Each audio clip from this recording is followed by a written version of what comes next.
day 2 of the IAGS conference here in Adelaide, and I'm chatting to Cliff Stanley. Thanks so much for chatting with me, Cliff. My pleasure. So you've come all the way from Nova Scotia. What brought you down Oz for the conference? Well, I'm a geochemist, Yep. do research in geochemistry, a lot of applied research. So this group, the Association of Applied Geochemists, is the group that's going to be interested in the work I do. Yep. I've been a member of this association since 1984, I guess. Oh, wow. And I don't think I've missed more than 3 of these meetings since then. So you're like an OG. Yeah, I'm. Wow, that's awesome. You know what I do, what I have to tell everybody is, this is the crowd that wants to hear it. So Yep. this is why I come. That's brilliant. What made you want to become? What led you to geochemistry to begin with?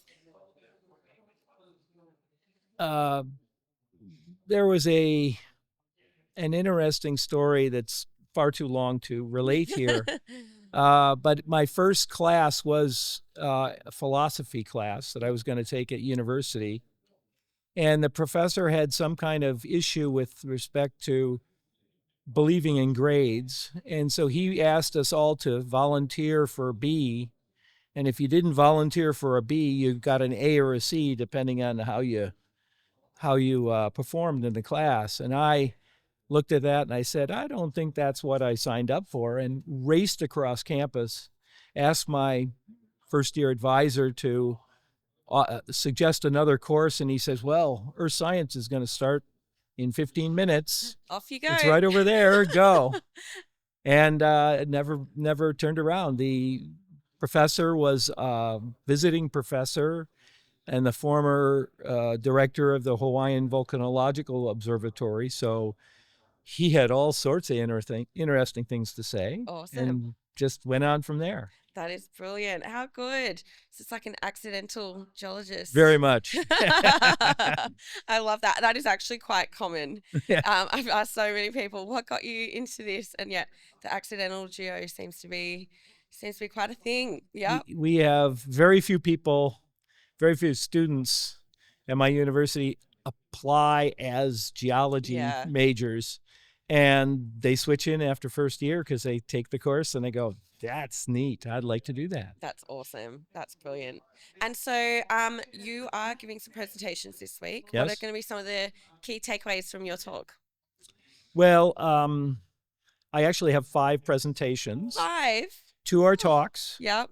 3 are posters. Oh my gosh. I gave one of the posters last night. 2 of the posters are on geochemical analysis, laboratory kind of analysis, kind of stuff. And so they're of interest to a certain cadre of people here.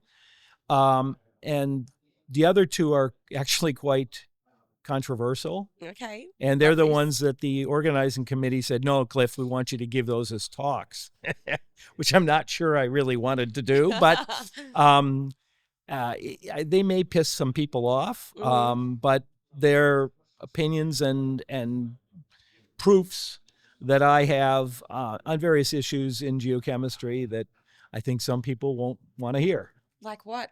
Give me spill some of the beans. Well, there's some methodologies that people use to interpret geochemical data, and I'm going to be showing everybody that doing some of those methodologies are wrong. Yeah. They are invalid under the type of variable they're looking at.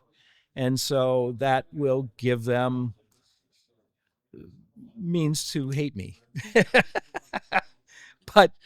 But I want to get it right. Have them get it right. And now I noticed this happening as far back as 1993, if you can believe it. Wow. And I put out a paper back then, and it doesn't seem to have had enough impact because people still make this type of error. So there you go. Yeah.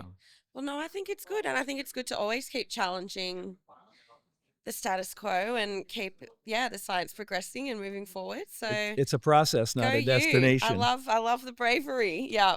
It's to be admired, that's for sure. Yes. So what would be some other fun facts that people might not know about you? I am a pretty avid biker. Okay. I'll be going tomorrow on a all-day bike ride with a buddy of mine from Like a Darwin. motorbike or No, like, yeah. pedal bike. Yeah, awesome. Pedal bike is what you call it here. Push bike? Push bike. Yeah. Yep. Yeah. Awesome. So that's one thing. Yeah, I'm getting a dog. Finally going to have a way to effectively go pheasant hunting and grouse hunting. Yes. Because trying to flush them out yourself is not an easy job. Bit tough, yes. Not an easy job. And yeah, so those are some of the things I'm pretty active I love that person. Yeah. I find that like all geos are like that, like just love the outdoors always. Yes, Yeah. yes, the outdoors is fun. I know run in the blood, yes. Yeah, yeah. It's yeah, just being outside is just that's where I'd rather be. Yeah. And it's nice. It's a nice. I mean, you do have enough office hours, but the outdoors is a really nice break. Yeah. You're not in the same office every day. You're doing different things. Exactly. You're traveling. Yeah. Yeah. I've traveled to 40 different countries. Wow. So, and this is my 23rd trip to Australia. Awesome. So be like second home for you. Pretty well. I spent a year here on sabbatical. So awesome. I love that. Yeah. So what would be some, with all the travel, all the things you've done, like what would be some major highlights for you throughout your career? Well, there was a time I got stuck for 3 days in the Harare airport on my way here. And they had some kind of the insurrection going on there and rioting in the town. And the Qantas people were very helpful. They let me stay out at the airport instead of going to town for a hotel. Yep. But no planes were coming in, so I couldn't get out. Wow. And that was an interesting experience. Yes. Yeah, so. My gosh. Yeah, you'd have all sorts of adventures. So geology really does take you far and wide, and yeah, it's pretty. I've had the opportunity to do 2 emergency auto rotations in a helicopter. Whoa. Which is a way of landing it without crashing it. Oh my gosh, I would never get back in. That's how I'd say it. But yeah, hey, the helicopter pilots knew what they were doing. Yeah. So I can't complain. Oh my gosh, such an adventurer. Okay, if you could go back in time, what would you tell your younger self? I would have taken more risks. More risks? Not risks. Not adventure risks. Not adventure risks, yes. I would have taken more career risks. Yep. Yeah. I almost moved back into the mining industry. Yep.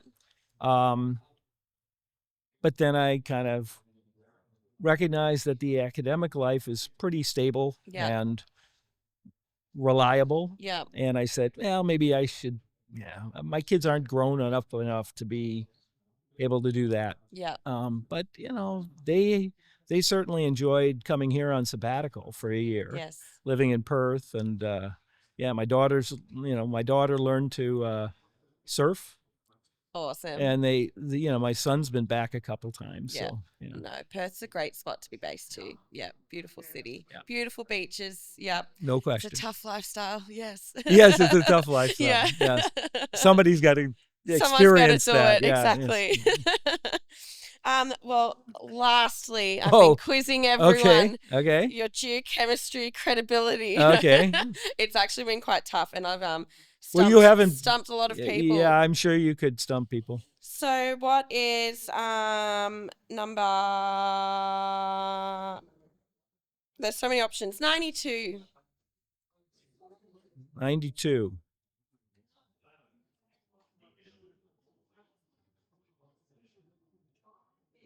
Oh, that's a toughie. I'm going to guess thallium. Oh, it is. That was close-ish, but uranium. Oh, of course, 92 was uranium. Yes, Yeah, you're right. Uranium. I always think 235 and 238 because that's the atomic weight. I don't really think about it as those numbers are. Yes.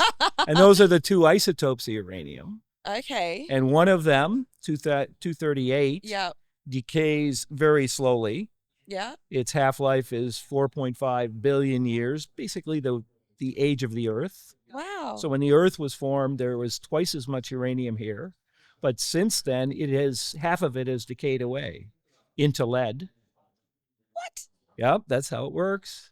And then the other one, the one that we enrich to build bombs and build nuclear power plants, the 235 uranium has a half-life of 207 million years. Sorry, 704 million years. And that's basically back in the Precambrian time, Yep. when I don't think they have actually found multicellular organisms that old. So it decays a little quicker, but not very quick. And those are the natural forms of uranium that we see. Wow. There you go. Now, when you enrich it, all the rules change. Yep. But those are what we Well, there you what go. we use. My gosh, I just love hanging out with geos. I just want to do this every day. I learn so much about the Earth, and it's awesome. But no, thank you so much for chatting to me today. It's been brilliant having my to sit pleasure. down with you, and I look forward to hearing some of your presentations this week. Oh, well, hope you understand them. Probably not, but good luck nonetheless. Thank you kindly. Thank you.